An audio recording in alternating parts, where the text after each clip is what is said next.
None of us really know. None of us really know. I know. No, I know.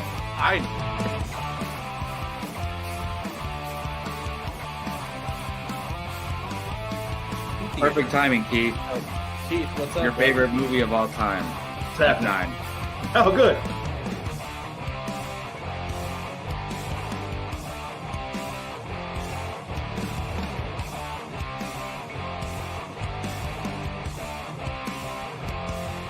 How is there any other choice than Remember the Titans being number one? I'm curious. I'm spoiling mine, but Well, let's see. Here we go. Yeah, that's a good, good I'm question, not even Brian. done talking. you shouldn't be talking at this point.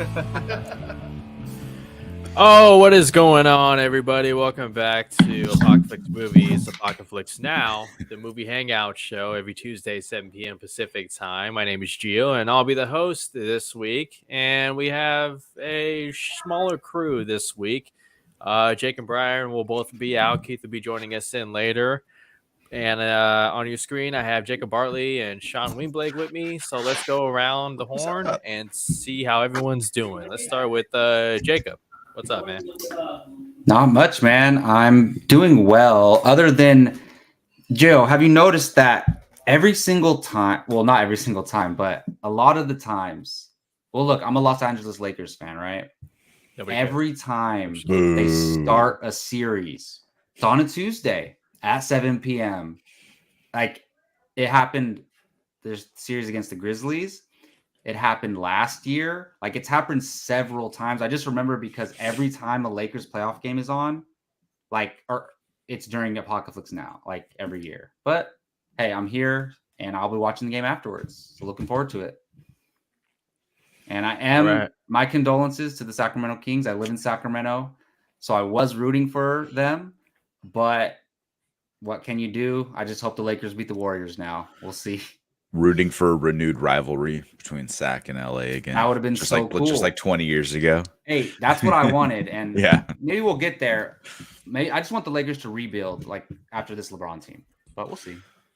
You asked, up, guys? You asked if we noticed, and I'll answer and say no, because I don't give a crap about basketball. Yeah, This is the only fun time to live in Sacramento and root for a Sacramento team is when they're in the playoffs or they're doing something fun. But I'm a total, absolute 100% bandwagon basketball fan. In any way, there's nothing wrong with that, man. If it's your hometown, like your city that you live in. So it was right. Yeah, I was a big fan 20 years ago, and when I was a kid, and I was all into it and stuff. And I'm like, yeah. And then they shit the bed for so long. I was just like, I can't barely root for my home team anymore. And look, they took the champs to Game 7, so that's huge accomplishment. Right? They did great. Yeah, I coached my kids' baseball team yesterday at the. One of my assistant coaches has like across from the Kings bench, about 5 rows up, he has season tickets. Wow! And so he was telling me, he's like, "Oh, I'm gonna miss." It was the last Wednesday game when they were here in town. And he goes, I'm going to miss the game. We're going to be at the game. He goes, I listed the ticket. I don't want to go. Like, we need the money. I listed the tickets for sale. Something ridiculous. We're not going to get it. So I'm going to miss the, so we're going to use them. We're not just going to let them go to waste. Right. I was like, all right, cool. No problem. So come next practice, he goes, hey, so I'm actually not going to be here. Or he goes, I'm going to be here because they sold. So 2 tickets for $4,800. And he goes, I thought I wouldn't get more than 2, and they people crazy. Sacramento was like feverish for a playoff run. Absolutely, they needed it. It's been good for them. Not for me. I wouldn't be buying those tickets. Yeah. But, what's up, guys? And joining us on the stream once again, you've seen him before from Flickin' Reel, Mr. Keeping It Real himself, Sean Wingblade. What's going on, man? What's up? Not a bad day. Not a bad day at work. Nice, chill, easy day at work. Just living life, man. Coaching kids, wrangling cats. Trying to teach them how to play baseball. One of my kids got injured last night. Catching. He's jammed his thumb somehow, but it's not broken. The X-rays are good. I know everyone's concerned. Thank you for your thoughts. Is it actually like one of your team, like one not of the my kids on your one team, of my players, not your kid? Okay. No. Just a Still kid. bad, One of my kids. My teammates, my kids' teammates, rather. Yeah. But he's okay. I was worried because he one of your players. I was trying to think what the word is. One of your players. He couldn't move his thumb at all last night, and so I was like, oh. Take him to the ER, Mom. Hurry up. Get him out of here. Yeah. He's all right. Oh man. And in case anyone's wondering, I'm doing okay myself. How are you? I've How are you, Gio? been busy, dude. Sacramento, I mean, yeah, you just talked about the playoff run. That damn city, like you're talking like thousands of people just surrounding the arena. You had fans from the Bay Area driving up here, and it was madness, but it was great to see. I've never seen Sacramento more excited about Right. one thing altogether, despite our differences. And outside of basketball, I've just been busy, working and trying to keep up with these damn Fantastic Four rumors. And now the WGA strike is happening, and it's like, that's gonna impact all these movies and TV shows that are in development right now. So who knows what Phase 5 and Phase 6 looks like? And I mean, Phase 5 and Phase 6 already has enough trouble with one major actor, but it's what do you do? It's tough to keep up. Do you guys have any thoughts on the WGA strike, Writers Guild of America? First time since 2007 where it lasted 100 days. Support the WGA. Absolutely. Give them money. 100%. One of I think something maybe people don't talk about enough with like box office return for big movies and stuff like this, where it's like, oh, it made $1 billion, $2 billion. Oh, it lost $200 million. Like all this stuff is getting so damn expensive because of CG, but also actors like salaries, where you have these huge stars. When like, why was Robert Downey Jr. making $50 million for Endgame? Like, I wasn't there to see Robert Downey Jr. I was there to see Iron Man. Anyone could have played Iron Man. I don't give a crap about Robert Downey Jr. Like, but the writers on the shows and in the movies that don't get pennies, or the director goes and rewrites all their stuff or whatever, like they deserve the money, like, to at least live in Los Angeles. And I think that's like the minimum they're asking for. They're not asking to get paid $50 million. They're asking to be able to afford to live in LA where all the movies are made. So like, give them what they need, and be commonsensical with it, where obviously streaming is huge now, and they have to revamp and grow with the numbers and the like, how they rank, what value they put on streaming numbers and viewership and stuff like that. It's not the same as with broadcast TV, where you have advertisers who are paying money. It's different with streaming, and they need to sit down and do a good job at reworking the way they distribute that, I think. Well, right, because the whole streaming thing changes the way, you not only get paid on the spot, but also what's the term? Residuals, right? Residuals, where as it re-airs, later on, you get like a little piece of the pie. But with streaming, you don't have that anymore. So it's like the whole game is changing, and then you throw in AI and all that talk about, AI is the big talk right now as far as tech goes. I still think we're a ways off from AI even creating scripts or reimagining actors or characters or whatnot. So it's a different ball game. They've been through this before. They got a deal done between the major studios and the Writers Guild. It took about 100 days, but this one, there's a real scenario here where this goes on for much longer than 100 days. So yeah, it could. Yeah, that's very true. And I would say, like, for people who don't know what we're talking about, it's the Writers Guild of America. It's like, because I've heard movie fans, like, they don't even know what the guilds are. Like, a lot of casual movie fans, they don't even know that there's an Actors Guild, a Directors Guild. They have no idea. So I would just say that. And literally every property that gets made, like, its foundation is the scripts and the writing and the ideas and everything that was written down, and everything gets built upon that. So we should be valuing the writers. Definitely, they deserve to be recognized and paid well. And also, I don't know if you guys mentioned this, but like TV writers, right? There used to be like 22 episodes in a season, and now there's like, they do like 8-episode seasons. Yeah. So there's like I think there's controversy going on with that, where like they're getting paid less in like the same amount of time. They're getting paid less, because whereas before they'd get paid for a whole 22 season long series, episode, 22 episode series, and now they're getting paid for 8 episodes only, and like at the same rate. So that's another issue too. Yeah, they're getting paid per episode, so per script versus like Like even the whole for series an or entire something. season, or even like a per Yeah. minute thing. Because like I say, if you imagine it, like Stranger Things, the last season 3 or 4, I can't remember what season 4. I think it was 4, yeah. Every episode was over an hour long, versus you go watch something like Cobra Kai or The Mandalorian, you get looking 35 to 40 minutes, right? That's a good point. Yeah. So say I made a show for 20 episodes and I'm like, these are 20-minute long episodes. What if I crammed 3 of them together and made them like an hour long show? And now I have to I can pay my writers less because they wrote on less episodes, right? So something like that, it's like, no, you can space out the story. So just pay them for a whole season. They need a better way to calculate what they're worth, I think, essentially. And exactly what you said about residuals too.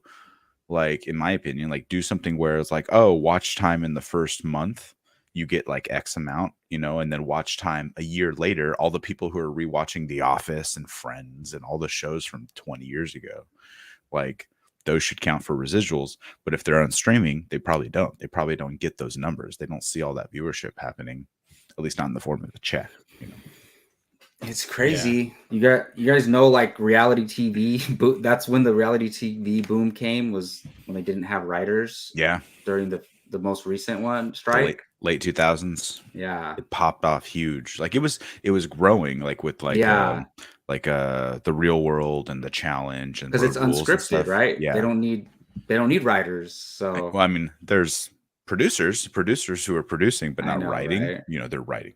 Well, they're telling them, hey, say this. Isn't that writing technically? Like, exactly. Yeah. Yeah, very interesting stuff. We'll see how this goes. And obviously, if there's any major developments, like they obviously make a deal, we'll address it here on the show. So stay tuned. A couple of comments in the chat I want to bring up before we get to our open mic segment. Shane Rose here. Now that it looks like Denzel is officially confirmed to be in Gladiator 2 and Pedro Pascal just recently joined the cast, I'm actually really excited for this controversial sequel. Yeah, talk about a sequel that's 23 years after the first movie. How do you guys, any thoughts about Gladiator 2? Is it controversial, or is it just controversial because the story, like where does the story go from there, that type of thing? Like I'm wondering what the controversy is. I honestly don't know. I've seen Gladiator a handful of times. I like it a lot. It's great. I love the music. I love Hans Zimmer's score, and obviously a lot of the acting came out of it, whatnot. But it's not a story I wanted to go back to. Like, all right, it was a great movie and let's move on, type of thing. So. Yeah, as far as I know, there's no controversy other than you're talking about whether people want a sequel or not. Is that what the controversy is? Because I mean, they're gonna make sequels on everything. So we're already getting it. Supposedly, Connie Nielsen is coming back as obviously an older version of herself, I think, and then Paul Mescal and Barry Keoghan, I think, was the other person I saw. They're going to play brother emperors or something, is what I was reading on Twitter, I think. So and I think one of them plays the kid, or no? The kid from the first one? I want to say it was Mescal. It was not Barry Keoghan. No, it was Mescal. But okay. I mean, yeah. So maybe I think they're going to try to have, if they're having Barry Keoghan play a similar role to the Joaquin Phoenix role, like that's a great casting, is all I'm saying. If he's going to be like the villainous one, I think that's a great casting. He absolutely could. They could play like real brothers, and one of them casts out the other one, and like leaves him in the gutter, and he has to fight his way back, type of thing. I could see that happening. Yeah, but no, I mean, I'm looking forward to it. If that's the cast, sign me up. Right. I'm curious about it. Obviously, I'll watch it because it's Gladiator 2 and Ridley Scott, but we'll see. Curious would be my choice. Hey, you guys liked Top Gun Maverick, so why not give this a chance? It worked. It worked, right? Yeah. It did. Yeah. Absolutely. And Karen, the Dune trailer, like you said, drops tomorrow at 9 a.m. So stay tuned for that. We're all excited about that. They did a small teaser. Did you see the small teaser they put out? I didn't, I didn't know. know. They did a little teaser for the trailer, essentially. The So trailer it's about for the trailer. it's about 20 to 30 seconds of Atreides in the sand putting a like this thumper thing in the sand. Ooh. Which is essentially is calling one of the worms to him. So, and then it just Yeah. cuts to like graphics on screen and saying trailer tomorrow. It was really quick. Just wait for the trailer. Oh man. All right. So now we're going to get into our open mic segment where every week one of us on the channel brings up a topic. It could be something relevant, something that has to do with the history of movies or whatever it is. And last week I talked about, how do we choose what we watch with so many options, nowadays. And it seems like there's more and more content being delivered and demanding your attention. So check that out.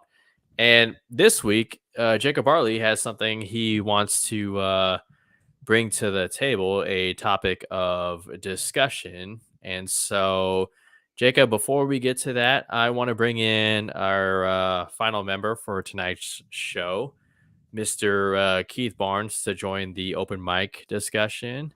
Keith, what's up, man? How you doing? What's up, guys? How's it going? Good evening. How are you? Keith? Not too bad. Not too bad. Just got out of a nice little rainstorm, real quick afternoon rainstorm here. Yeah. What was up with that? It started raining out of nowhere, and pouring rain. Yeah, the students at the school, they wanted to run outside. I'm like, no, you're staying inside. Like, you're not getting sick. But anyways, go ahead. Good evening, everyone. Star Drew, John Booze, Karen, Shane. Who else is there? Who else we got? Gordon Post. Gordon. Oh, my buddy Gordon. What's up? How's it going? All right. Good evening, everyone. John Booze. Yes. Really quick. Brian said hi if anyone missed it. He's making 500 snacks for kids right now and wish he could be on. Ooh, Brian, what kind of snacks? What are you making? That's a good question. How come you didn't tell us? Like in brown bags? Wow, that's a lot. Jeez, 500? Yeah. Is he actually making the snacks like from scratch? Wow. Or just like packaging them? Who knows? All right. Brian, So let's get.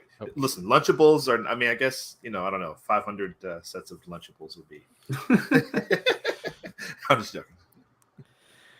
All right, so let's get to our open mic segment here. Jacob, what you got this week? Yeah, so this is actually very interesting because I just recently watched Scream 6, and I had been waiting to watch it. Came out. It's on Paramount Plus now. So it is Paramount Plus. Yep, it's out on Paramount Plus. That's how I watched it. And stayed up late one night to watch it, and was very satisfied with it. But that's not what this is about. I mean, my idea comes from it, but it kind of gave me something that I was wondering about. So in Scream 6, well, in the Scream franchise, right, they talk about and criticize and somewhat, I don't want to say spoof, but they parody movie genres, and they are mostly the horror genre, but other movie genres as well, movies in general, but primarily the horror genre. So there's always film discussion going on in these films, which I love, and which I know Scream has its hardcore fan base, and like these last couple ones have really people have really enjoyed them, but like I'm surprised more film buffs aren't more attracted to the Scream franchise, because it's kind of like made for movie people in a way. But one of the themes in Scream 6 is, and I'm not going to say a spoiler, so no spoilers, so don't worry if you haven't seen it. No, but one of them is that franchises don't need legacy characters. That's one of the themes in Scream 6. They talk about this in the movie. Right. So basically, for example, they're saying like Scream as a horror franchise, and I guess Ghostface doesn't need Sidney, Gale, and Dewey. Like it can survive on its own. It's going to continue forever and be popular. And I'm just going to present the question, like, is this true? Like, and does it change depending on the franchise? So some that I would bring up, and I want you guys to think about maybe some examples, or we can talk about the ones I have.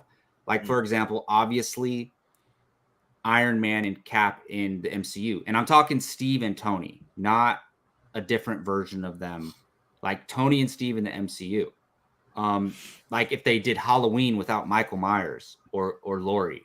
If they did, I mean, They kind of have. Are like if they do, is the Star Wars franchise gonna survive without Luke, Han, and Leia? Would DC do survive without Batman and Superman? Can you do a Wizarding World without Harry Potter? We're kind of facing that dilemma now. So basically, does the franchise need the star characters, the main legacy characters? And that's Scream 6 made me think of this. So I'm curious to hear what you guys think. Scream, by the way, everything you're saying is from the very first one. Scream has always been very meta. Yeah. So they're Absolutely. The fact that you bringing this up and saying this about Scream 6, which I'm going to watch tonight. I didn't know it was on streaming already. But that's them obviously hanging a lantern on that and telling the audience, because I don't want to spoil Scream 5, but that's what they're doing. they're clearly moving on from their older characters and Right. But also we know that Neve Campbell, she's not in Scream 6, and everybody knows that. Like there was controversy between them. So they made Scream 6 without the main character, the main star, basically. of that franchise. Yeah. Well, but I think it depends on who the star is, right? So who is the star of Halloween, right? Is it Right. Laurie or is it Michael Myers? Who's the That's a star fair of Friday point. the 13th? Is it any of the counselors or no? It's Jason, right? So is Ghostface the star? Ghostface is the star. He's literally the face of the poster, right? He's Well, not even that. The mask itself. the mask, so many right? people Because obviously, throughout the entire series, so many people have played Ghostface. But the killer is the star, right? Freddy is the star of Nightmare on Elm Street, right? I think it's different for superhero franchise. I'll say superhero universes, not franchises, because I wouldn't want to see someone else star in Iron Man 3. I want Iron Man or Cap in Cap 3, right? But in the MCU, they do such a good job at introducing new characters with their own trilogies and their own set of movies and new genre of films, which I think hopefully under James Gunn's tutelage, the DC will do the same. Where they keep the genres fresh while still being a superhero film. But I think it just depends on kind of the style of thing. And we're seeing it a little bit with like the Agatha Christie, Kenneth Branagh movies. What are they called? Murder on the Orient. Poirot movies. Yeah, the Poirot. That was. Yeah. I haven't seen any of them, so I don't know the details. But I think he's the only one that comes back. I think Ryan Johnson's doing that right now with Daniel Craig with Knives Out and stuff. Yeah. So I think it really has to do with each subsequent film and the new characters you bring in, and if you gave them enough meat that the characters or that the audience wants to see those characters move on, which I think they did with Scream 5. We'll just call it Scream 5 because it was fantastic, and I loved Jenna Ortega and Danielle Barrera, I believe her name was. So they did such a great job at getting us to fall in love with them, that I wanted to see them again in a second movie versus just Neve and Courtney Cox just moving on through the franchise. So Scream 4 too, to be honest. I mean, you jump back to Scream 4. They started there with Emma Roberts and Hayden Panettiere. No, she's in the new one, right? She is. Have you seen it, Sean? Yeah, I saw it. Did you like it? Oh yeah, I loved it. Yeah, Scream is. I don't like horror. I'm not typically a horror guy, which you may notice a little tease to our later tier ranking coming up. But Scream is the one thing I love. I love Scream. That is my franchise. I grew up in. I'm a '90s kid. We're all mostly '90s kids, and so that was mid-90s. That was perfect, and it was so meta too in its time coming up. Scream 1 and 2 for like film fans, because obviously this is a film talk show. We all like to talk movies, and so it's like perfect, like in the budding brain as I was growing. Like I got hooked on Scream, but I haven't really glommed onto many other horror stuff going on. No, for sure. Gio, let me ask you, man. Oh, go ahead. Yeah. I'm a '90s kid, Sean. I don't think you're a little jabbed there. I was a '90s teenager. I was a little teenager all through the '90s. That works. Okay, that works. Yeah, that works. You're still a kid. We were just born in the 90s, right? Well, I mean, I was. Born Hey, you in- guys. That's you not guys what were born grew up late in the 80s, 90s. right? What I meant. Yeah, I was born in 91, so I guess I'm the baby here. Young. Anyways, Yeah. Gio, I was gonna ask honestly any thoughts on this topic, but like maybe we'll steer towards DC a little bit. Like we saw the DCEU without Superman for a long time, and I don't mean to open up old wounds, but I think that's very relevant to this conversation. Like not having the like main superhero of all time, the biggest, most popular superhero of all time, be forefront in the universe. Is that a mistake? And yeah, basically. Yeah, I mean, it just depends on the direction that you're going, No. and if that direction makes any sense from a story standpoint. Like the fact that we never got another Superman follow-up movie, which I mean, relatively speaking DCEU, Man of Steel was critically and financially more of a success than the other ones, especially the latter of the DCEU. I mean, look at Shazam: Fury of the Gods, but it really depends on the direction that you take if you're going to steer away. Like for me, for myself, I really miss Tony Stark and Steve Rogers in the MCU. I can't wait to see them again, in which we will see them again. But like, it just depends. If you're going to navigate away from legacy characters and try to expand your franchise and whatnot, like, I think audiences are well attuned now to where they can tell what's a cash grab and what's not. It's like, oh, we're just going to do another one because it was financially successful, even though like, the thing that, I worry about with sequels is the decline in quality. So it's a case by case basis. I think you made a great argument about Ghostface, and, he is the character. And so you don't really need a Nev Campbell. But it's like, me personally, I haven't seen Scream 5 and I saw part of Scream 6. And so I'm not really invested, but from what I hear, How does that work? those are enjoyable. Did you accidentally walk into the theater? What happened? So Nah, man, all right, with I these- watched it at Gio's house. Oh, and okay. he was like, "I'm going to bed, man." Okay. That's what happened. Yeah, I got you. Yeah. I got you. Okay. Yeah. So, I don't know. It's just for me, it's a case by case basis. I think. Yeah, it really is. I would say so. Like, all right, for example, what if in the Mission Impossible franchise, like in Mission Impossible 10, Ethan Hunt finally dies, and then they try to make another one without Ethan Hunt? So would that work? remember they kind of tried going in that direction. and with Ghost Protocol. That was it Ghost Protocol? Jeremy or Renner Rogue was Nation? supposed to take over, Yeah. huh? And Jeremy he Renner tried was doing that with another franchise. What's that other with franchise? Born Legacy. Born Yeah, with He was Jeremy supposed to take Renner. over Born Wow. and Mission Impossible, and they were both came out within like a year of each other. I think like it was They like really wanted him to Jeremy be a superstar, Renner, huh? and I don't know if like Tom Cruise, if he just showed up and was like, yeah, actually I'm gonna keep this, or if the Yes. fans, I don't know if the fans didn't pick up I on think it. Ghost 'cause- Protocol was just so badass. He was like, "I'm gonna stick around." Yeah, right. It's the Tom Cruise thing. Yes, that's exactly Okay. what it is.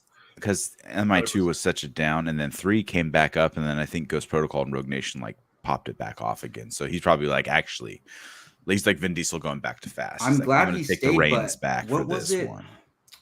It wasn't. Which one was it where he was in the basically like in a courtroom the whole time?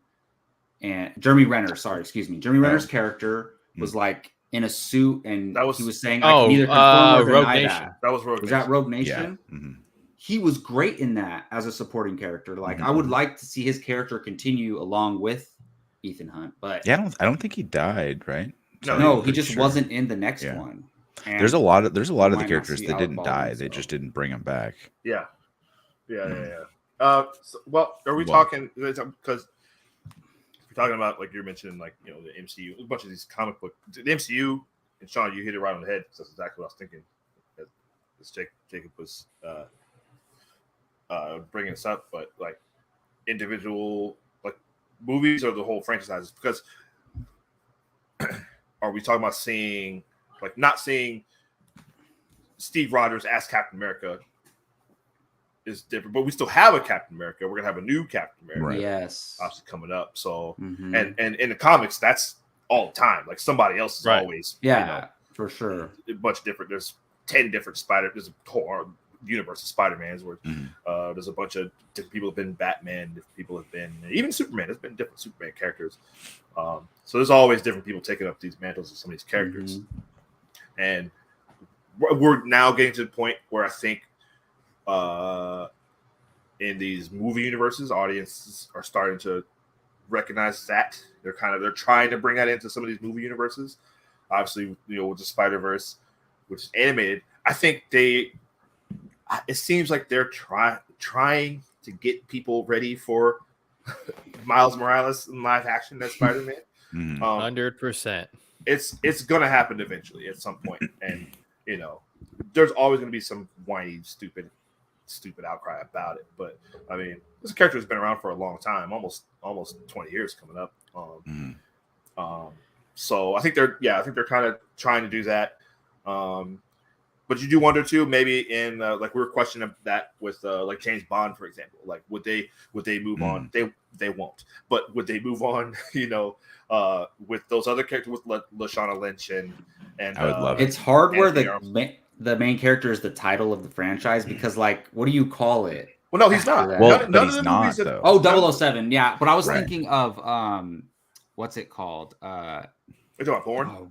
No, Jo- Indiana Jones. Like, how could they continue the Oh, Indiana Jones franchise without Indiana Jones? You can't, right? Sure. What do you call it? Like, but you're right with 007. Well, Someone Ravenwood? else can take over 007. They tried with Ravenwood, and they could call it something to the effect of Indy, considering his name is Henry Jones Jr., not Indy. They named the dog Indiana, so that's his nickname. That he could pass the mantle off to Short Round, bringing back There you Ki go. Kwan, and give Right. put the hat, put the fedora on his head at the end of the film. Sign me up. Hey, I'm that's there why for I that asked the movie. That's question what I want. because, like, you guys know the franchise better than I do. But I guess they could. That one would be. And John Booz, yes, Doable. 100%. Bring back Data once again. Kihi Quanaissance, and I will sign up for that movie. I'll do So, 100%. do you guys think the Harry Potter question was already answered for us? So I don't know the curse. I love Harry Potter. I read the books. That's the Mhm. only books I've ever read outside of school, to be honest. And I love the movies. And the creator drama aside, I don't know much about the Cursed Child. But I never read that. I had already kind of fallen out of the book reading stuff by that time it came around.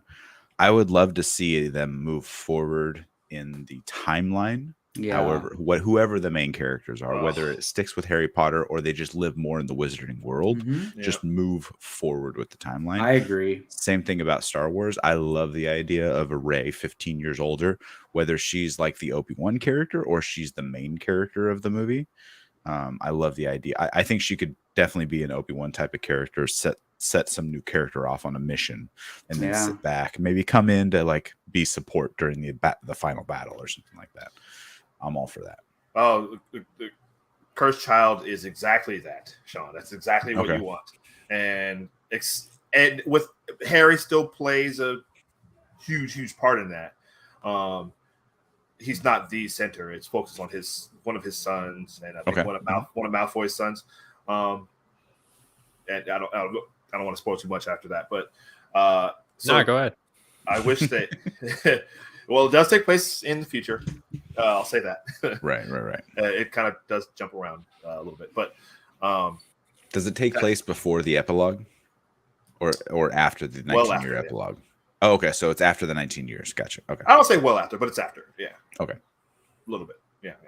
But yeah. That I've been saying that forever. Like that's if they want to, they're rebooting all the books instead of just doing that. Mm-hmm. That's your new trilogy right there. I don't know why they do that. Yeah, well, basically, that's why I bring it up because look, they tried to do Fantastic Beasts, right? The Wizarding World. Like, is there a Wizarding World without Harry Yes, Potter? there absolutely is. Number one, the problem we've talked about it with those movies is that Can it succeed though? yes, absolutely. If you make it, the problem is they try to tie in all the stuff from Harry Potter that we knew without. Yeah. Fantastic Beasts should have just been a fun little adventure, kind of a sort of an Indiana Jones-esque kind of adventure Mhm. Should have been just a one-off, a spin-off. Get Well, David that's what I'm Yates saying. away from the franchise. David Yates- He's done enough. He could just Not only Agreed. that, J.K. I'm not- Rowling, yeah. she's not a screenwriter. They get an actual screenwriter to write stories and come up with stories. And Well, make a good the movie. screenwriter who did like 7 of the 8 movies came back for the last one. for Crimes of Dumbledore. Right. And I guess it was better than Grindelwald, but like it was still, I was just still so disappointed sitting in the theater. Like I'm already over it halfway through that movie. I was like, I don't even care. So that, I mean, with the new announcement, they're done with that, right? Like, Yeah, I think, yeah. Probably. I would don't think it imagine made. I don't think it so. made money. I mean, I haven't. I know it didn't do. They didn't do well. The last two. Yeah. Okay, Curious if Gio, they I got made one film. for you, Gio. What's up? Fast and Furious without Dom Toretto. They're Yes, please. 100% going to do that. 100%. Honestly, Well, I mean, they. But Unabashedly love Tokyo Drift. Continue. Me too. Oh, there you Yes. go. I love it. So can it succeed, and would you like to see it? Yeah, I think there's enough in that world to warrant more. You know, I would love to see a spinoff with Deckard and Owen Shaw. I would like to see. I mean, we kind of already got Hobbs and Shaw, you know, but like, I just Love Jason Statham. I think there's more there. The problem is, since Furious 7, 8, like Dom Toretto just has to be the center of it, and he's just. I mean, I've said this before. He's just not that interesting without Brian O'Connor there. Like it was the two of them together, and it's just I don't know. Like I'd love to see Luke Evans come back because I think he's still alive. They didn't kill him. I think he was just in a hospital bed. or no, something. they had that great, like one of the few great scenes of the both of them going to that plane. Oh, and- they in Fast 8, right? yeah, Yeah. and they saved Dom's baby. And Yeah. and then Han Was didn't that? die. Remember and they then so it's skydive like, in? hey, Yeah. I Yeah. think I've only seen it once. Same. I only saw Fast 9 once. I would need to rewatch those He movies. just becomes the Benign. Shaw brothers or the God. Shaw. Isn't Helen Mirren their mom? Yeah, Helen Mirren's the Yeah. mom. And Vanessa Kirby. Vanessa Kirby. Yep, exactly. Vanessa Hey, Kirby. Just Yep. they get their own spinoff. All of them. That's a great cast already, right Sign there. me up for that. Well, there's a whole see and with those. Number one, it's that's tough. Like, what are those movies? It's because I was just talking about this with my daughter the other day. Because we talked about this a bunch of times, but I mean, they start off as it's street racing, and Yeah. it's an FBI agent trying to infiltrate this thing to find Right. DVDs or whatever, that they're DVD players or whatever. Yeah. Now they're flying into space, doing all this crazy world-ending Yeah. superhero stuff, and it's like if they get something stripped back down to something simple, like again Tokyo Drift, which I think is Mhm. after 5, it's probably the second best one after 5. Bring My back opinion. Bow Wow. Sure, well they did. now he's an astrophysicist apparently, but Right. But yeah, they all. but yeah, there's stories there you can tell. I mean, there's characters that they've introduced. You could Kurt Russell as Mr. Nobody. I mean, if they want to do all this, stick to all this crazy spy stuff, they can maybe something with him and somebody else on the team. If they don't, they've already listen. Dom's kid, Brian's kids, like they're gonna jump ahead. Maybe it'll be in 10 years, or they'll just jump ahead to the to where Yeah, they're a they little were bit doing older. the Young Avengers, you know. And they're gonna. That's exactly what they're gonna do. Didn't they bring in Eastwood? Was he supposed to be Mr. Nobody's son? Was that was he his son or? No, it seemed I like don't he think it was- was a son, just like a special agent or something. Okay. Yeah, I they were couldn't setting him remember. up to be something though. Yeah. Yeah, they could have done a whole division. Just before we move on from the Fantastic Beasts, so the first one made 812, second one made 654, the third one only made 407. Oh wow. So it's Downward Yeah, as far trajectory. as, Yeah. yeah, absolutely. So that's why they're like, yeah, no, it's scrapped. They're not going back to that. That's one of the problems with a Interesting. lot of the stuff is you got to, in my opinion, I say It's all the all time, give money. them time. Give It's all them money. time. Give audiences a chance to actually miss some of this stuff.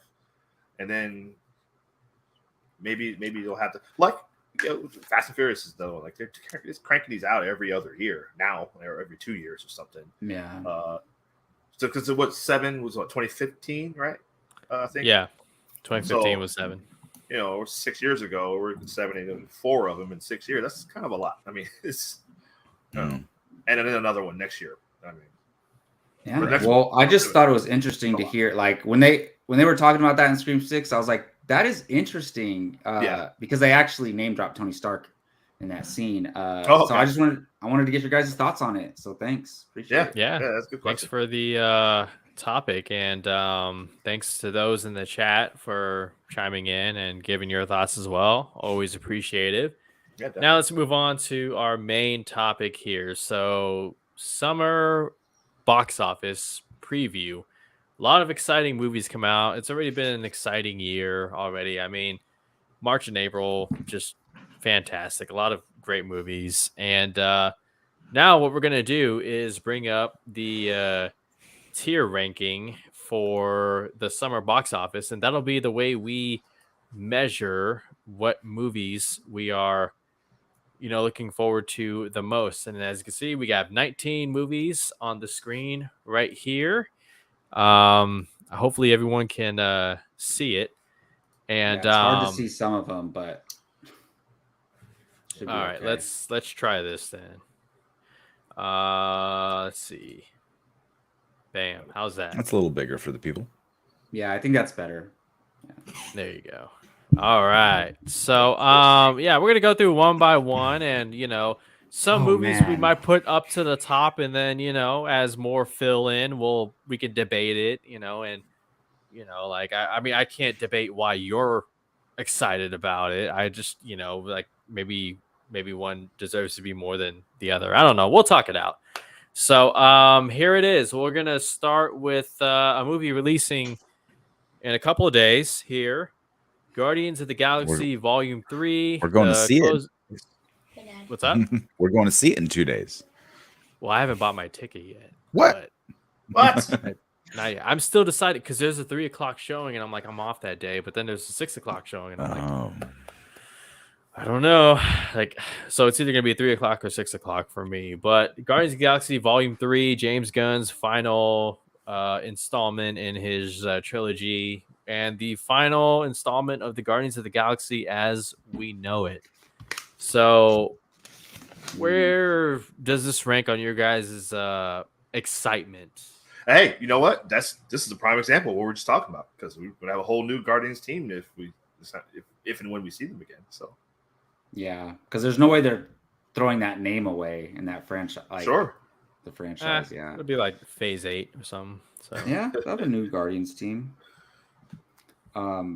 Interesting. Well, it's hard to say because like as a tier, I know where to put it, but here, man. I mean, for me, it's probably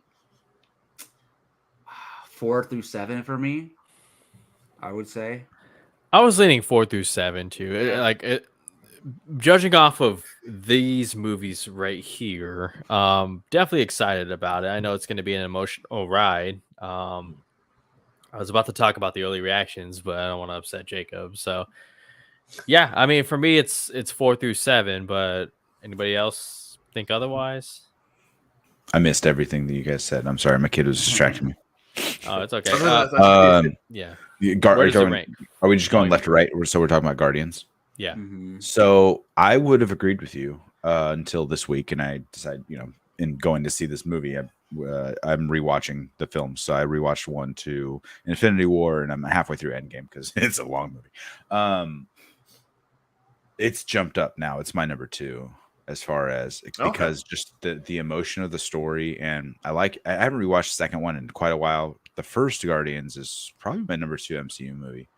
And I really love the holiday special. It was like a perfect, blend of everything you needed. And the second movie I liked a lot more. And so you get like the mother story, then you get the father story, and who knows what we're going to get in the third one. Because I've been trying to avoid any spoilers. So I've been avoiding like mini reviews and feelings about the film. I'm already excited enough. It's my number 2. So that's just me personally. Keith? Well, I did not like Volume 2 very much. I still didn't really like it. But I love the first one. Love. So I haven't watched it in a long time. I'm glad Sean might do that after I watch Scream. I might rewatch Guardians of the Galaxy. But yeah, probably go 4 through 7 is fine. I don't know. I don't know how I feel about this. I'm worried. I hope it's not too much like Volume 2, like I said, which is just little. But I love the holiday special though. Yeah, the holiday special is great. See, that's Love. what has me torn. Like, if we just went from straight from 2 to 3, be a Yeah. little worried still. But like to me, James Gunn's like, no, he still got it with this franchise. So. And yeah, and then obviously I'm thinking, the Suicide Squad was so great. I So almost for love me, that more. I'm thinking because this is not for the rest of the year. This is just the summer season, right? So like, I mean, I Just don't. through August, yeah. To me, Guardians is going to be 1 through 3 or top 4 through 7. Like for me, it's going to be in that 3 or 4 spot. All right. Well, this is just we're talking just your excitement for it, or and we're gonna move these because like Yeah. we're gonna end up having no, this one's above that. So your call, Gio. Where you want to put it? For Well, I mean, yeah, we could talk excitement, we could talk marketing, and right. the state of the franchise as well. Like for me, I'm 4 through 7. Sean's 1 through 3. Keith is 4 through 7. More through 4 through 7, and Jacob, you're 3 and 4. Like, pick one. You could just throw it in the top tier for now, and it'll move down if we put things above it. So that's fair. Yeah, that's fair. Now that I think about it, I'm 1 through 3. Yeah. Okay. All right. So, here we go. Indiana Jones and the Dial of Destiny. If Jake was here, he'd make 1 through 3. Greatest argument in the world. Keith is here, so hey, listen. 1 through listen. It's not number 1, somewhere number 2, but 1 through 3 for sure. That's mine. Okay. Mangold is directing it. Jacob, that's your guy. Directing it. That's your guy. But I'm not even gonna say what I was gonna say. I'll just not get attacked today. But James Mangold does it for me. For me it's 4 through 7, but it's not gonna be 1 through 3 for me. What? Yeah. It's also 4 through 7 for me. It's my number 7. What? I like Indy a lot. I don't necessarily love it, I think, as much as individual who's not here today. And you obviously too, Keith. I like Indy a lot, and I love Mangold. I just love the other ones, or I'm more excited about the other ones. That's all. Sure. It's not that I'm not excited about this. I'm just more excited about these other ones. Jacob was about to say that James Mangold is the best director in Hollywood today. That's what he was getting ready to say. No. That's what he was saying. He's a huge. No, I changed my mind. All right, he's my favorite working, but like after Dune, sure, right? Yeah, I know. Denis Villeneuve, Those two guys are both. Yeah. Got to give it to him. Well, but I mean, Mangold is another they're different directors. But it's one of those. But all his movies are at worst good. Like they're all, Kate and Leopold. I don't know. I like Kate and Leopold. I love Kate Leopold. Yeah, I like Kate and Leopold. Yeah, I like it a lot, actually. Yeah. All right, so we got Insidious: The Red Door. This one number 1. No, I'm just directed by Patrick Wilson. Yeah, and let's go. Starring him. It's my boy. Good for him. That's cool. For me, I don't really have much interest in this. After the first one, I didn't really watch any of the others, so it's 16 through 18 for me. I don't even know what Insidious is. Never seen it. Never seen it. Never seen it. So Patrick Wilson gets pooped I don't know on what that again. word means. Wow. Well, it's gonna end up 16 through 18, so you might as well put it there. Why? Where do you have it, Jacob? Probably like 8 through 11. But because I really like this franchise, well, I like the first 2, but Patrick Wilson is directing it. That's pretty cool. I'm excited. Yeah, that's I'm a big fan of his. Has he directed anything else? Nothing major. So not a. Yeah. You have a first-time director. Well, I'm just excited to see what he has because I think he's such an underrated actor, and I'm a huge fan of his. So I think hey, if this movie's good, it could be a start of a directing career. Who knows? Sure. Yeah. I'm assuming James Wan's probably a producer on this. Of course, but Sure. The Last Key was terrible, and I think Insidious 3 also not good. First one, the first one is a good movie. It's terrifying though. The lipstick demon is the scariest thing you've ever seen in your life. So don't watch it it's the red demon. Have you seen he's in the first one? I've never seen. You haven't seen any of them? No. I think I've seen the image of what I don't you're even know talking what they're but I about. I haven't- don't know anything about them. Yeah, the Darth Maul looking. Yeah, he kind of exactly. he looks like a scarier Darth Maul, but it Oh, might wow. be the scariest thing you've ever seen. Okay. I'm good. No, Yeah. thank you. 16 All days. right. They put a number 18 So back. let's go to Mission Impossible: Dead Reckoning Oh. Part 1. I think Keith's excited. Let's go. Okay, now we have Barbie. Greta you Gerwig. just slide it up into 1 to 3. Yeah, no, we're not. Or even- just automatically. It's my number 3. That's fine. I just want to make sure I know the rules. We're I playing. might put it above Guardians. Mission Impossible, definitely. Yeah, I'll put it up. Mhm. Yeah. Okay. All right, and we got Barbie, directed by Greta Gerwig. Yeah, 0. Margot Number Robbie. 0. Put it all the way. Take it Wow, off the Brian, list. I'm sorry. I got you, Brian. I got you, Brian. Brian's not here. to cheer. Love Greta Gerwig. I'm excited about this. Sacramento Zone. I think this is great. I think it's going to be really funny. I didn't realize. I just watched the trailer because I didn't see it when it came out. I just watched it like maybe a week and a half ago or so. And I didn't know it's like set like in the actual like Barbie world, Right. which I didn't know. So that's hilarious. I think that's really funny. I Yeah, think Barbie that's great. Land, I think is what they Yeah, call it. right. Barbie. Listen, I've got 3 daughters, so Barbie's been a big part of my house, big part of my life for the last 17 years. So, It's I would it's put my this- number. It's my number 6. I have it just above Indy, but I Sure. think it slots into that range for me personally. I'd probably put it 4 through 7. Mm. And plus, because I love Greta Gerwig, I think I love her. So Yes, go ahead, Jacob. I would put it 8 through 11 for me. Yeah, I mean, I'd go 8 through 11. I Mm. haven't seen a Greta Gerwig movie, so I haven't I don't.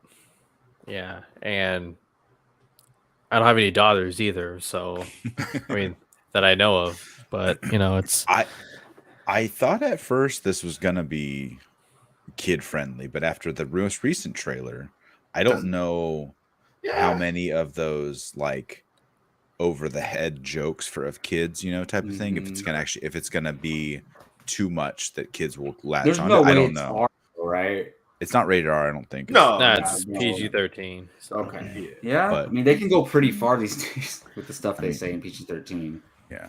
which is Okay. then it makes you question whether you want to bring their kids to it, Right. So that's tough kid- because I mean it's Barbie, right? Like you know they're gonna. I don't know like if you think it would be like, they could have went the animated route, like a there's a Mario type Barbie movie. right, but there's a million of those, and that's probably why. They did it. Exactly. They're straight to DVD type things. Yeah. All right, so are we good with that, or does it go before? I think it should be Indy? lower, but It'll move. It'll probably move down, It can so- move. It'll move down as things go Yeah. up. no. All right, so releasing that very same day as Barbie is Christopher Nolan's Oppenheimer. The double header right there. There it is. J. Watch Robert Oppenheimer Oppenheimer. first, though. I would, yeah, and end with Barbie, right. hopefully on a happy note. We'll see. Exactly. Go ahead, Keith. Take Let's it go. away.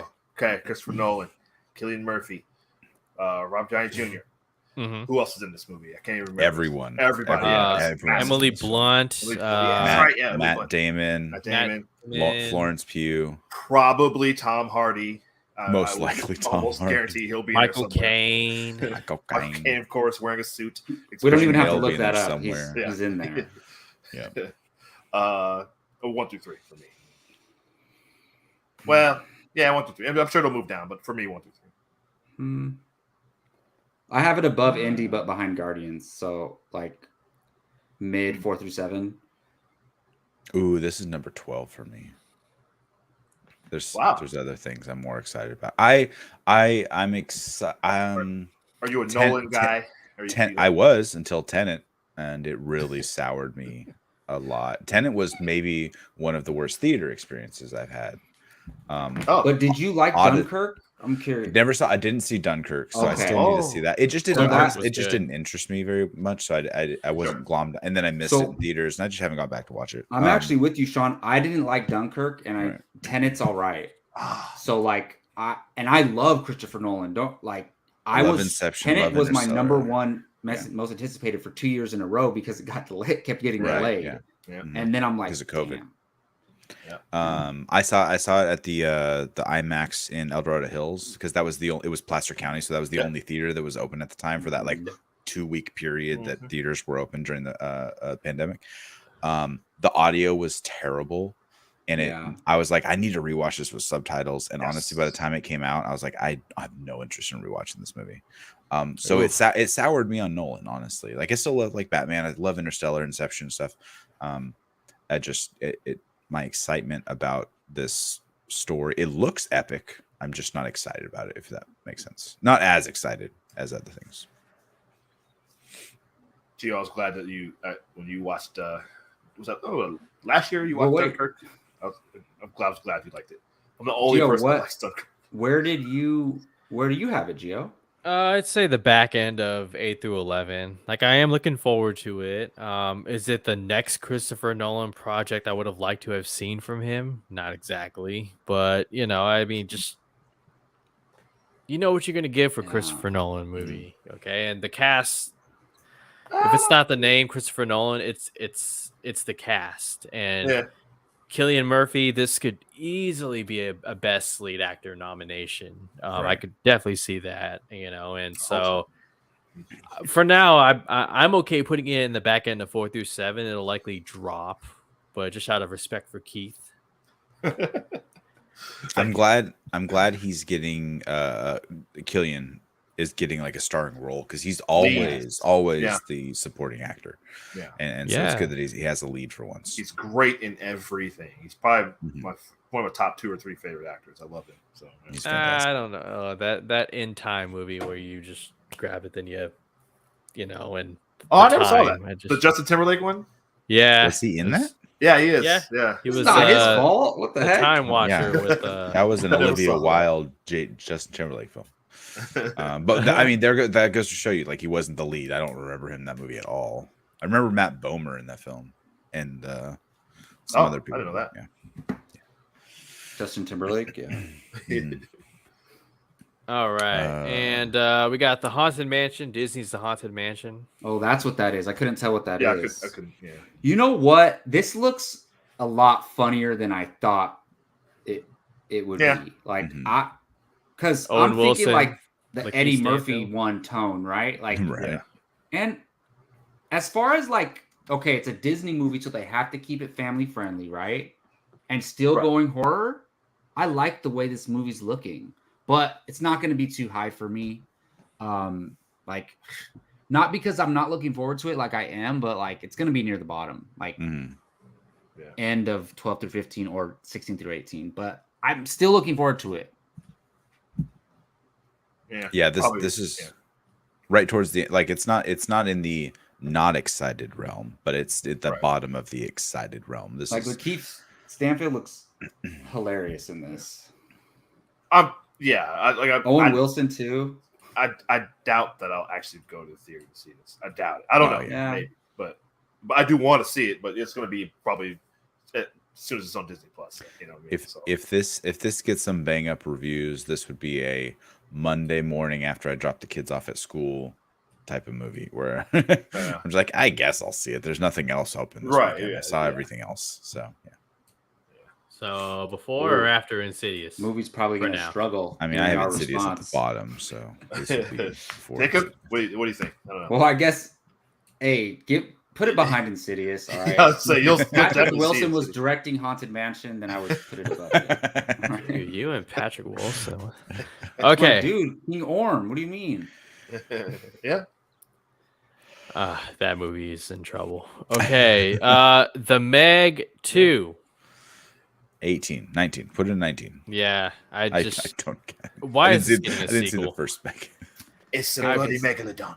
It's not a lie. Jason Statham does punch a shark in the first one. All I'm saying. And it's a megalodon too, so it's a bloody megalodon. Now listen. I didn't hate the Meg when I saw it. I watched it. Mind you, I watched it at home. I didn't go to the theater. I saw it in the theater. No, I would have been furious if I saw it in the theater. But she wanted to see it, so I was just like, if they do Meg 3D and it's Megan versus the Meg, Sign me up. Oh, and it'd be Mithrigan. But they have to make another The- Megan too. the I was thinking of Mithrigan. Megan the Stallion. God damn. That's her the too. Why three. not? That's But- the Yeah. third one. Why not? You get Exactly. the little girl Megan with dancing. She's building her versus- career versus after the She-Hulk. So we're gonna send the AI after the shark. Like, how did?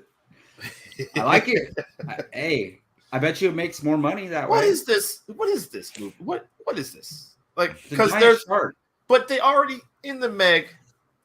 I'm going to spoil the Meg. Doesn't matter. Nobody cares. I was saying, like, what are they doing? Does the shark There's- live? There's a bigger one. There's the Meg, and then there's a bigger the Meg in Oh. that movie. So You what are gotta they be doing bigger. in this one? They're trying to hunt down There's the bigger the Meg. A bigger man. An even bigger one. And even there's always a bigger fish. I don't Yeah, know. I I just, I what was that movie with the shark and LL Cool J and Samuel Deep Blue Sea. Jackson? Deep blue sea. Deep Blue Sea. I thought Love the that. Meg would be something like that. Something like but that. it's Yeah, just- right. Yeah. Right. No, it's like a big giant. Like Godzilla has to come fight this. Yeah. Right. Like, Godzilla is underwater too. Yeah. So. You need There we go. Galactus to kill. This. All right, we got the Teenage Mutant Ninja Turtles, produced by Seth Rogen. Yeah. And Yes, and directed by the same guy who did Mitchell's vs. the Machines, Yeah. which was fantastic. oh. I loved it. Oh, I for didn't me, know it's that. the animation style and the just the style overall. For me, I was really surprised by the trailer, how much I enjoyed it. Mhm. Because when you look at the poster, you're just like, nah, this franchise might be played out. And then they're like, oh, No, that looks fun. never played it. Ever. This is definitely 4 through 7 for me. This is like a number 7. Wow. I got it in the 8 through 11. But before the trailer, it was 16 through 18. So Oh, for I agree. me, that's a jump. The trailer did for me exactly what it was supposed to do, and I didn't know it was directed by the same guy. And I love Mitchell's vs. Machines. I had no expectations, and I saw that family movie. It was on Netflix, It's I think, great. during the pandemic. And I was like, holy crap, I love this movie. It was fantastic. It's awesome. The movie's And so awesome. that's what jacked me up for this Turtles movie too. So I'm all on board. What about Barley and Barnes? That's fine for now. Like, Yeah. I'm looking forward to it. Finding out that they directed it as Mhm. well, because that's one of the best animated movies I've seen in years. Mhm, mhm, And so if they're doing this, sign me up. Yeah, that's good for now. Might move Yeah. down, but we'll see. It's Yeah. worth noting Patrick Wilson is producing this. Oh, 1 through 3. 1 through 3. There you go. All right. I have not seen this trailer yet, but Gran Turismo, based off Neither the have video I. game, directed by Neil Blomkamp, starring God, what's his name? Oh my god, David Red Bloom. Guardian, David Harbour. Yeah, David David Harbour. Harbour, yeah. And Um, Orlando Bloom. This and looks Orlando pretty Bloom, cool. yes. What do you guys think? I didn't know this existed before about 8 hours ago. Same. I just saw this today. I was on my lunch break and I'm like, what did I miss on Same, Twitter yeah, same today? Oh, there's a what trailer? I've been Right. following this one. I just haven't done a reaction Yeah. yet, but that's why I haven't seen it. So I saw the title and I got it twisted with Twisted Metal, which is Anthony yeah, that one Mackie. too. And I was like, oh, we just saw the poster. Wait, no, this is different. That's the other racing game, but Yeah. for PlayStation. Did you see the trailer? Do you know what the story beat is? Did any of you guys watch the trailer? I know, I No, I only haven't know seen the about trailer it. yet. I saw the poster earlier, Uh-huh. and I was like, "What?" And It's I, when Yeah. they're training video game players to be actual racers, right? Yeah. And Exactly. So apparently based on a true story, which I've never heard the true story about this. Maybe it was a news story about some video game players who get recruited into it's a modern version of the The last last Starfighter. Starfighter. Yeah. Is that basically what we're doing here? Okay. I honestly have very little excitement for it other than the racing looks pretty cool. It's Neil Blomkamp, so that's great. And because I love District 9. Same. Yeah. And I liked Elysium. I didn't see Chappie. But some I of like his Elysium. I don't care what people say. some of his Oats Studio stuff is pretty cool and inventive. I hope he does a District 10. So I mean, I would see it. I Yes. would rush out to the theater to see it. I don't know. I feel like this is kind of a movie just because of the racing and the engines, and I feel like this is a movie you have to see in theaters. But I don't know if I Yeah. would go opening weekend. I think Right. maybe like matinee or something. I do. Yeah, During the trailer, they straight up call out, "This is ridiculous. What the hell are we doing here?" Like they're so on board with how ridiculous the audience feels watching this trailer and going, "Why are they training video game players to race cars?" David Harbour says everything we're thinking. Yeah. So they're on board with it. They know exactly what they're doing. Yeah. I think they know what type of movie they're making. So I'm that gives it a leg guessing, up. and Gio, you might know more info on this. That Neil Blomkamp, like for some reason, because look, we all know he directed those 3 movies, right? Like everyone thought he was going to be this hot director. Then he kind of had this downfall, and then he went back and forth on the Alien franchise. He was going to do one, and he wasn't. And then he's kind of, for some reason, unfairly been in the doghouse in Hollywood. Like, Yes. I don't get why. He had his first directorial was nominated for Best Picture. Like, and District 9 is great. I watched it late, but it was great. So this is the project that he's doing. So that interests me a lot. But I'm just curious why. Like, is he just intrigued by this story? I don't know. But it's not going to be too high for me, though. Peter Jackson was his collaborator too early on. I think he produced District 9. I wonder if he did something to piss off Peter Jackson. And so Maybe, 'cause Peter's we haven't like, heard any support, "You're in right? Hollywood Well, jail." Ridley Scott big timed him because he was making that one Alien sequel, Right, yeah, with and then Sigourney Weaver. And then Ridley's like, "No, you're not. I'm Right. taking it back." Wow. And And ever since then he gave us Alien Covenant. right, Ugh. nonsense. Which was Exactly terrible. I would have preferred to see whatever Neil Blomkamp was cooking up. Same here. Yeah, I get it. Yeah. So Yeah, I think this guy deserves a win, man. I hope. But it's it's This movie might be refreshing cool. that he's not doing sci-fi. Like, What's what I'm saying?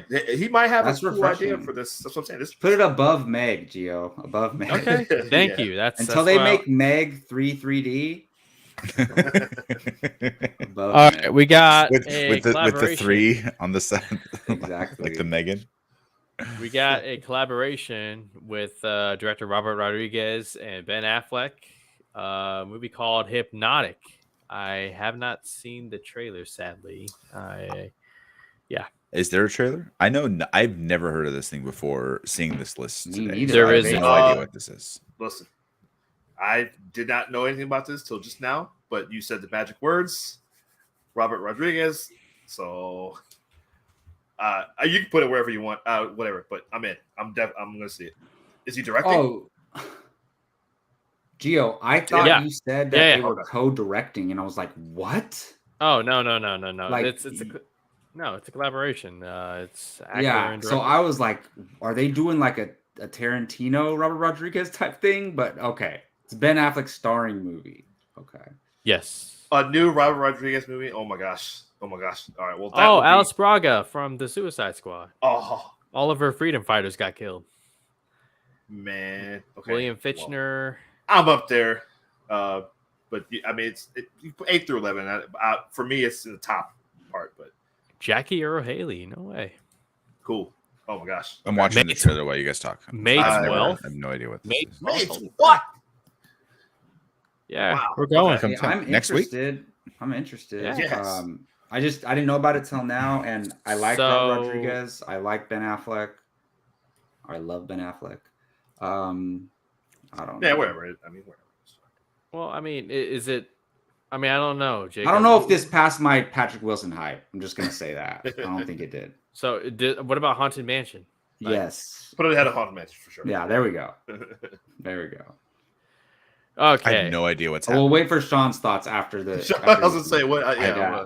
What if he's like, Well, This is we the can best go thing back ever. and edit, but let's keep going because we're pressing on time here. We got Blue Beetle. Jaime Reyes. It looks This like was- William Fichtner has like the Purple Man vibes from Jessica Jones, where he can just he can hypnotize people around him to do things. Oh, And so that's it's Ben dope. Affleck as a cop type of person trying to get. Oh. So What? I mean, Okay. it doesn't look bad. I'm not gonna rush out to the theater, but it looks kind of like a fun. Which one would you like- watch first, Insidious or Hypnotic? Oh, Hypnotic, 100%. Put all the horror stuff at the bottom. Anyway, cool. Okay. sorry. No worries. That was my live reaction for the first half Yes. of the Hypnotic trailer. All right, we got Blue Beetle. How'd you guys feel about that trailer? And this one may or may not make the cut as far as James Gunn's DCU. but I'm excited. I love the representation. I think the suit looks badass. You know, for a movie Yeah. that was Mhm. made for what was once known as HBO Max, the visuals were pretty Right. impressive, especially the way he's able to, construct a weapon from his suit. And I know some of it's stuff we've seen before, but this looks like it's going to be a lot of fun. And Looks fun. Yeah. all the, Latinos are going to be out there and representing and, packing the theaters for this one. But what do you guys think?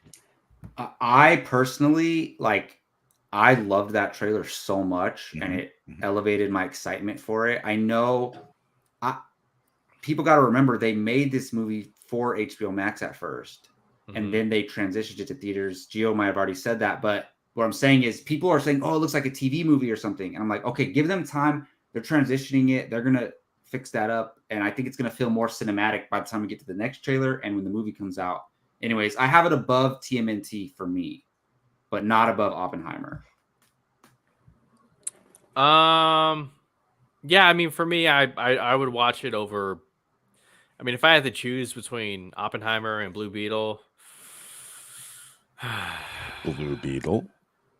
yeah, probably Blue Beetle. I would also watch it over Barbie if I had to choose one. But I mean, take that for what it's worth. Okay, you guys know me, so Not- but I'm not- okay with putting it above Teenage Mutant Ninja Turtles. But Wingblade, Barnes, what do you guys think? I mean, not to sway your vote, but to sway your votes. It's my number 4.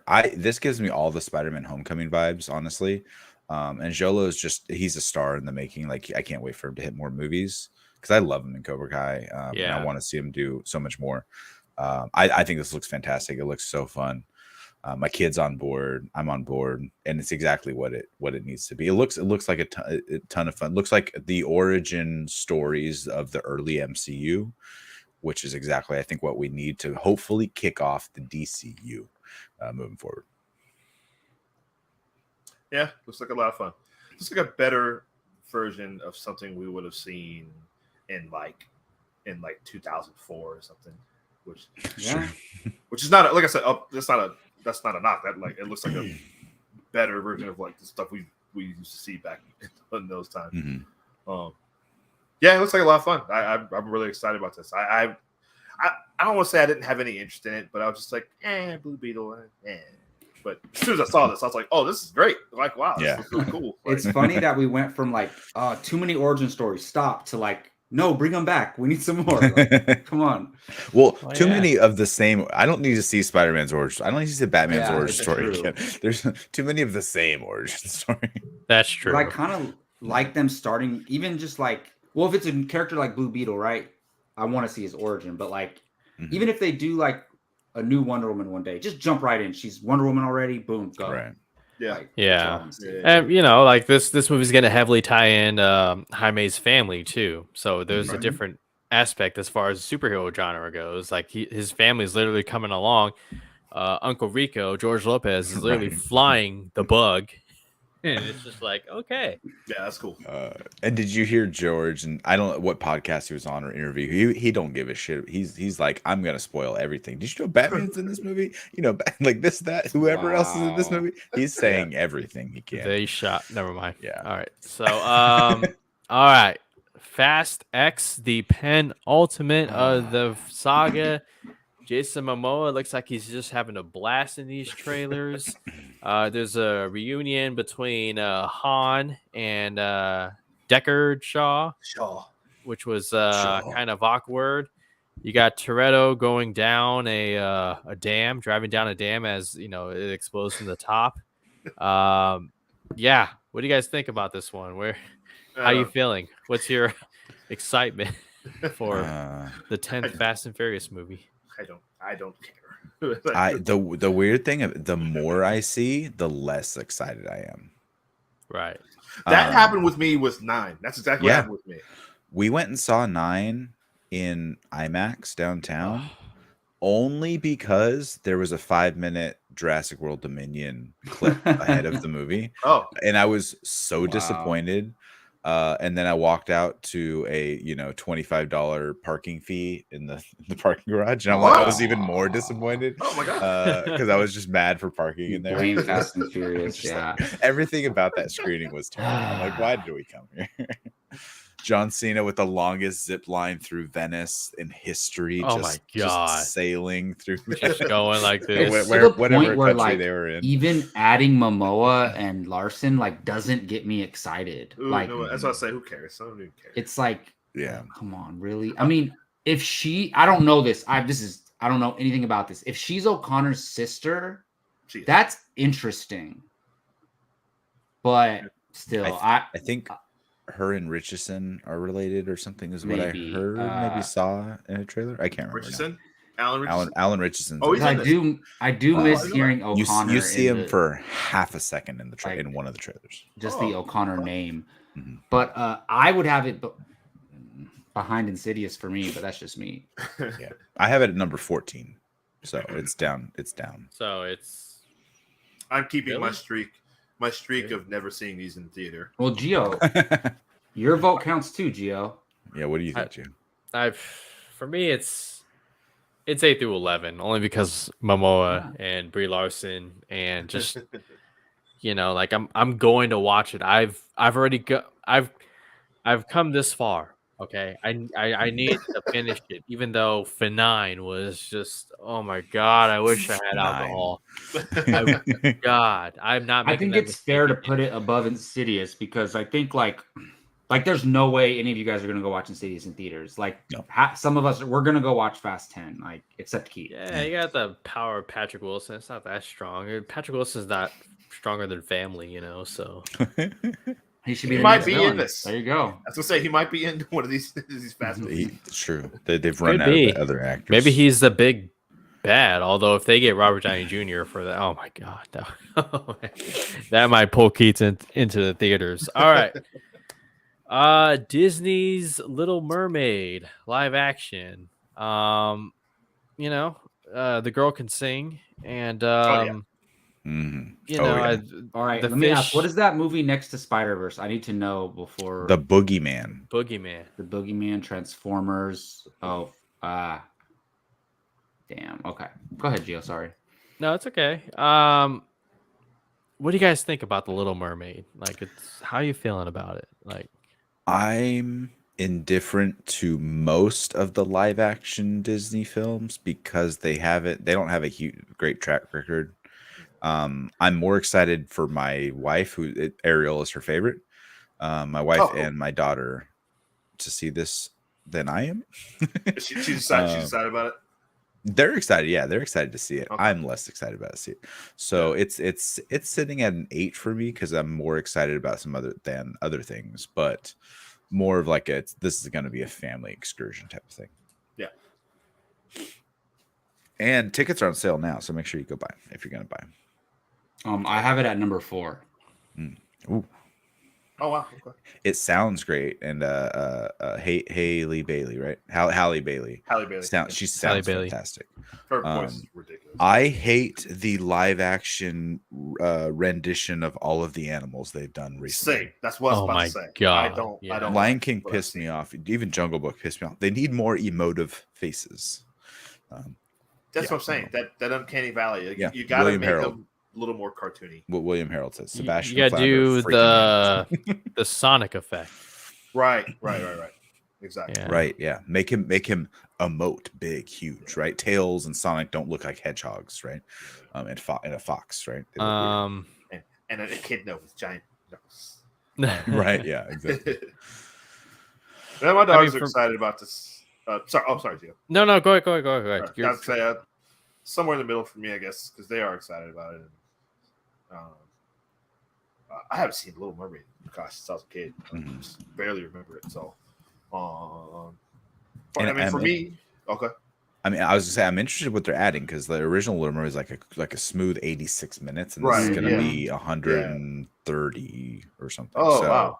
It's 2 2 hours and and 15 minutes or so. Oh, Really? Oh wow. no, That's crazy. Sorry. Wow. No, Rob Marshall is directing it, and I know didn't he direct Cats too? But he's a great director though. But Did he do Cats? No, Cats was Tom. No, he didn't do Cats, right? Tom Hooper, I think. Yeah, Tom Hooper. Yeah, you're But correct. he's done musical movies with Chicago, music right? in Didn't he them do Chicago? before. Yeah, I think He's a great. directed He's an Academy Oh. Award nominated director, right? he did Chicago. Chicago was nominated, I think. Oh, okay. So he did Into the Woods, which I actually really Eh. like. As far as a Disney, like it's not great, but Mm. like I enjoyed Into the Woods. Like it's, I don't think it's terrible. Like I think it's, like for example, I liked it more than Beauty and the Beast. I liked it more than Is that the one where Johnny Depp was the big bad wolf? maybe, but I liked it basically Emily more than Blunt. everything except Cinderella and James Corden. Aladdin. As far as live action adaptations goes. Okay. And this isn't like a, I don't even know what is Into the Woods. Isn't it a musical? Yeah, I think it was just a musical. I don't think it was a. Yeah, so it's it's not a Disney animated adaptation, but it's very similar, you know. Anyways, I think he'll do a good job with this. And like The Little Mermaid has like personal connection to me, so like I'm very much looking forward to it. Yeah, so I have it really high for me. Like it, yeah. I like if I were to rank, I didn't do this, I didn't put these in a list, but it would be my number 4. Yeah. I agree with Karen and Rachel though. Yeah, Cinderella has been the best rendition they've made. And Frank, the whole list is just right on screen. It's just these 19 films, so you could probably skip back a little bit and even watch it. I always watch everything. If I don't start it live, I just watch it and fast forward. So that's why I watch my YouTubes. I got it. Well, I mean, this movie's not for me. That's all I'll say. For me, it's right above Meg. Right above Meg. Oh, that's low. It's number 8 for me. So I mean, we can even out the rankings, I suppose. Well, 4, 8, before 17. And So 4, 8, 17. Keith, how are you feeling about it? Like, do you care other than maybe your kids might want to see it? That's all it is. Yeah, for me. So Yeah. I mean, I don't know. I mean, well, you guys have it pretty high. I mean, so you can put it in at 8 through 4 11. and 8. Yeah. Yeah, I think that's fair. Yeah. All right. Okay. Oh boy, here we go. Number Across 1. the Spider-Verse. Lock it in. It's Let's top go. 3 for me. Number 1. 100%. I'm not even going to say anything.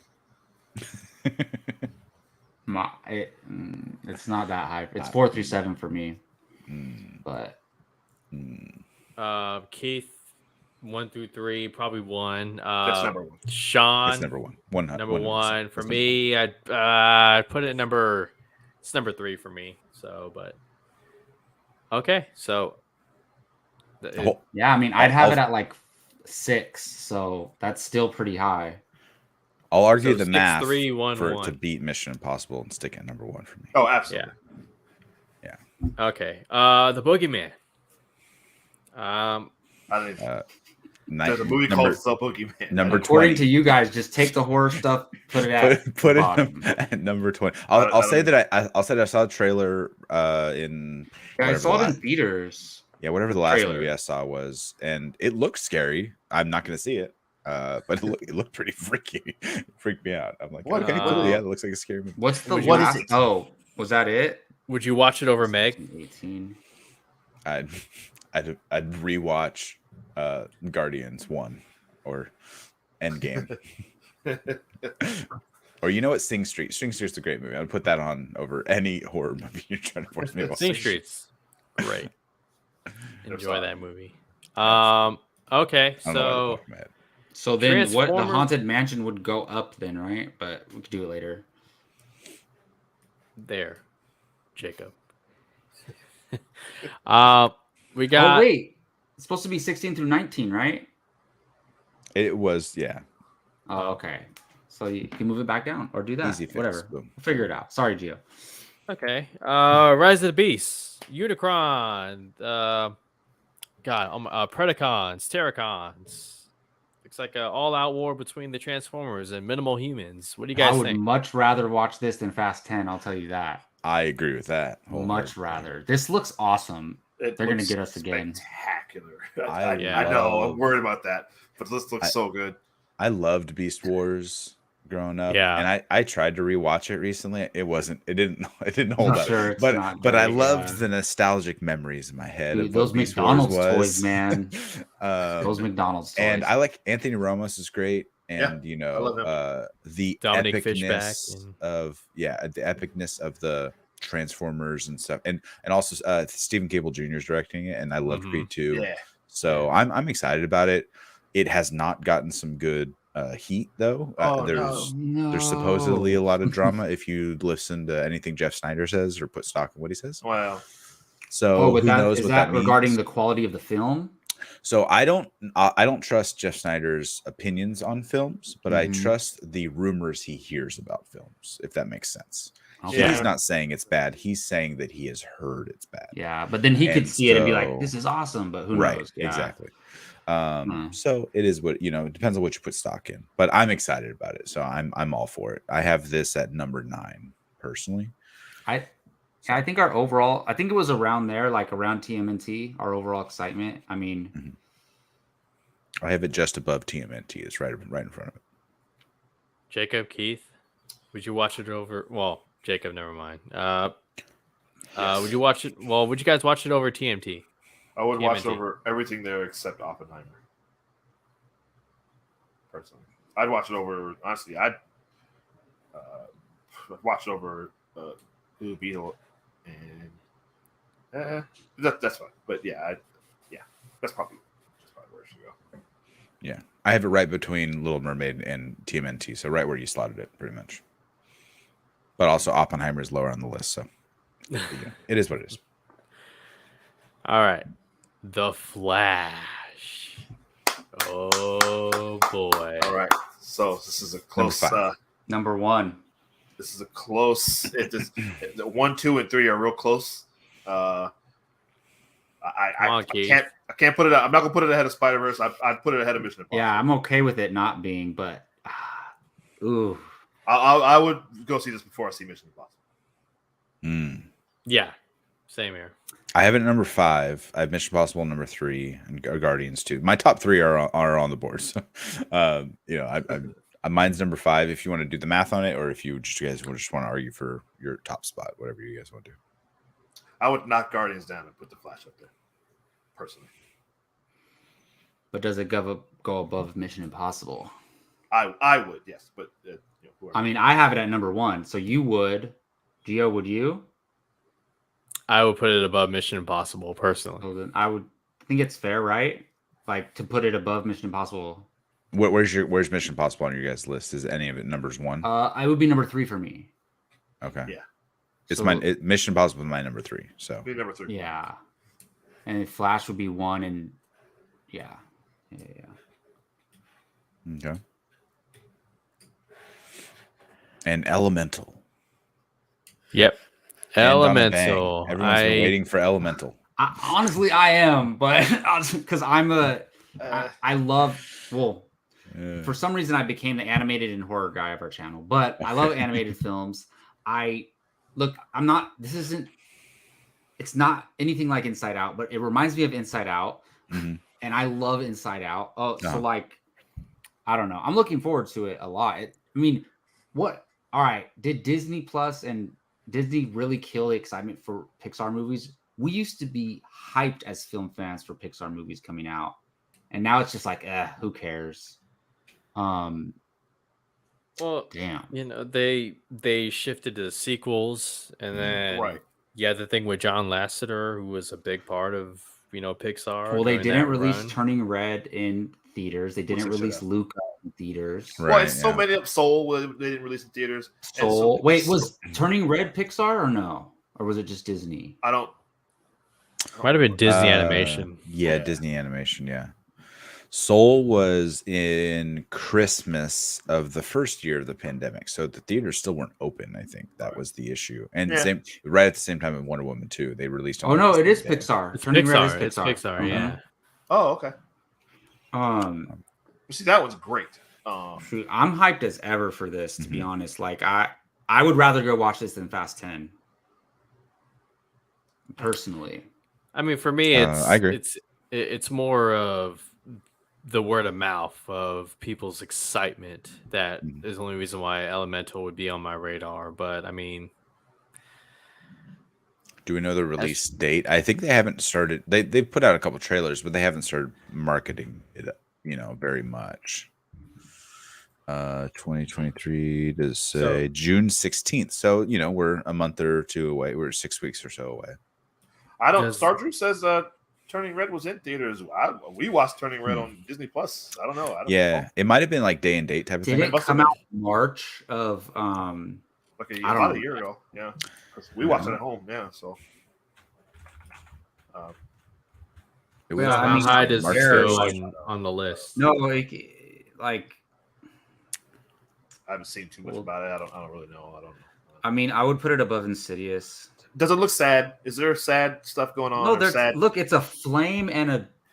Is there existential crisis with everything? characters? All the Pixar beings movie, are yes. different It will elements, be. right? So this is 100%. water and fire, and it's like a romantic comedy between water and fire, basically. Okay. And they live in a world where all the beings are different elements, and like they meet on a train, and it's like, okay, how's this gonna work? Figure it out. Elemental, boom. I mean, I have it at number 11. It.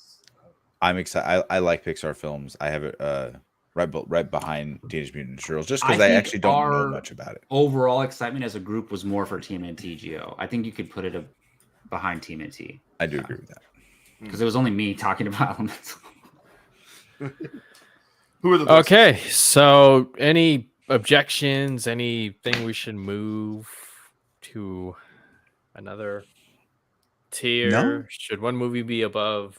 How do you guys feel about Oppenheimer, where it's at compared to the others, or Indy, where it's at compared to the ones on that row? Is there any in the rows that we should talk about moving, or does it all look okay?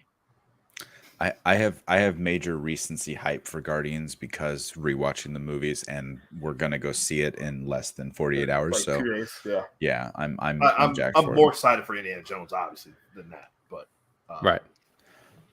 It looks cool. I'm excited for Mangold, but I think I like the list. I think it's pretty spot on. I have Blue Beetle higher, but I already. Yeah, I mean, I'm looking at the list. I like it. The bottom makes sense. Mm-hmm. Should we put Blue Beetle ahead of Barbie? That's Which what I one was you want? looking at too, because it sounded like we're all looking forward to Barbie. Did Greta we, like, Gerwig, secretly give Brian credit in this voting without saying it? I think we did. Maybe. Well, yeah, that's his number one. But I'm legitimately excited for it. Just No, me too. I mean, I love Lady Bird, and I love Little Women. I think that's one of like, all right. So they're both out in theaters. We can only watch one. Do we all choose Blue Beetle? Well, I'd probably go see Barbie, but I double feature. Well, I'm You're saying right, if you yeah. can only see one, that's the point. You got to decide. I would go see Blue Beetle personally. I'd see Blue Beetle for the representation and just the yeah. yeah. That is tough. Yeah, I don't know. I'm very much looking forward to Barbie. Don't get me wrong. Barbie's Yeah. different than all the other superhero stuff, so I would probably see that. Mm-hmm. But So we got 2 Barbie and 2 Blue Beetle. What does the chat say? We got Karen says Karen? Barbie. Barbie. Rachel says Rachel Barbie. Barbie. So Hi, Barbie. Rachel. Okay. Come on, Gordon. John Booth says, "Wrap it John up. Booth. It's a good list. Hit print. Let's go." Okay. We got Barbie. Okay. All right. Okay. So I think Fair. that's it. So this is our 2023 movie summer movie preview. Where we rank our excitement. I mean, honestly, we're looking forward to most, if not all, of these movies. Okay. Like I already know I'm about to spend. It's going to be a very expensive summer for me, and I'm sure for you guys as well. If you haven't downloaded that Cinemark app and become a member, you should. I need Or to follow my AMC. own advice. Even though they raised the price. Did they? Yep, by Like $2 a month. But It's Still fine. worth it. I wish I could cancel Cinemark? it, but I won't. I fully use it. It's perfect. No, for me too. I hit platinum last year, so There's no I get downside to I get it 25% at all. off instead of 20. So No it's a good downside. deal. It's a great deal. All right. Well, that's going to do it. Before we go, let's do some quick plugs. Let's start with our guest, Mr. Sean Wingblade. Where can people find you? Flickin' Reel all over the interwebs. Tomorrow, depending on when Jesse goes to work, he's very excited about the Dune trailer about to come out 9 a.m. tomorrow morning. Wow. Is this news to you, Keith? Yes. Okay, they put it out on Twitter. It's on the Warner Brothers YouTube page. They have it set for 8:59 a.m. Tomorrow morning, Okay. Pacific time. So I'll be at work. I know the trailer's going to drop. This weekend, Saturday, we're going to do a hangout. It's Jesse's birthday tomorrow, and so we'll be hanging out this Saturday. I think it's set for 1 o'clock PT. Just doing a hangout stream, maybe 2-3 hours or so, hanging out, fun and games. He's setting a bunch of things up, and come stop by on YouTube at Flick and Reel. Awesome. I'll be sure to tune in for that. And before we get to the next member, we have Karen here donating $5, saying, Karen. hey, they may have raised the prices for Cinemark app. Here's some to help you guys split it amongst yourselves. So Karen, you're a legend. You get $1 for 20. there you go. Thank you, Karen. Appreciate that so much. Mr. Barnes, where can people find you online? Here with Apocaflix Movies, various things. With my buddy, you know what? On Twitter at Keith Barnes 79. You can find me here. Gio and I got a big month of anniversary trailer reactions coming up. Big ones, man. We forgot to mention. We mentioned them all last week. We got Iron Man. Got Iron Man 2. I'm sorry, Iron Man 3. Excuse me. What else? Matrix 2. X-Men 2. Return of the Jedi. That's gonna be a big one. So we got to set aside time for this. That's gonna be a long discussion. So That already passed. I forgot. I had a bone to pick. You guys did the Sandlot without me. Sandlot. I didn't know. Yeah. That's my favorite movie. That was so good. That was fun talking about that. So yeah, go back and watch those, and look forward to our next ones coming up this month. And then me and my buddy Jacob Bartley and Barnes. Oh boy! Listen, Announcement. Listen, I'm working on a special guest. Not only is it coming, I'm working on a special guest that you guys all know and love. So keep your eyes out for that. As soon as we lock on a date, I'll let him know, and then we'll let you know. Exciting stuff. All right, Jacob, where can people find you online? Keith, are you getting Jay-Z on our show, man? Is that what's happening? Is that what you meant? I'm working on him. If not, I'm trying to get Diddy to come through. Okay, hey man, that'd be Met awesome. Gala.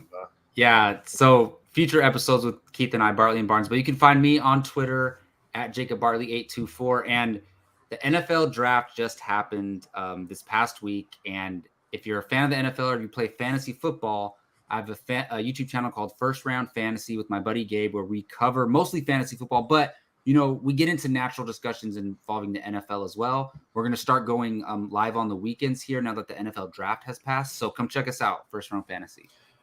All right, listen, Curtis, that's another one. That's strike two, okay, with your jabs here. I don't know if I can get it. Is that Brian? No, that's Curtis. Curtis, you weren't on, Curtis. Jacob, Curtis said that Baby Berlin will be here before our next episode of Barley. Hey, we're just building that anticipation, all right? That's all we're doing. To commemorate the baby's arrival, we've decided to postpone the next episode. One more month. That's strike two, Curtis. That's strike two. You guys can find me on Twitter at InsiderGeo. Check out the content we do here on Apocaflix, whether it's anniversary trailer reactions, YouTube shorts. I did a short on the Dodgeball sequel that's happening over 20 years later. And Jacob's done some shorts too, sharing his opinion on the Flash trailer. So check all that out. And I'm also on Fandom United, where I am busy with Fantastic Four rumors. And also doing trailer breakdowns as well. I just did one for the latest Flash trailer, so check me out on there. And thank you guys so much for tuning in. Remember, we do have a Discord channel, so if you want to interact with us more in between nows, Discord is the place to be. And we appreciate you guys so much. Thank you for hanging out with us. We'll see you guys next Tuesday. Until then, take care.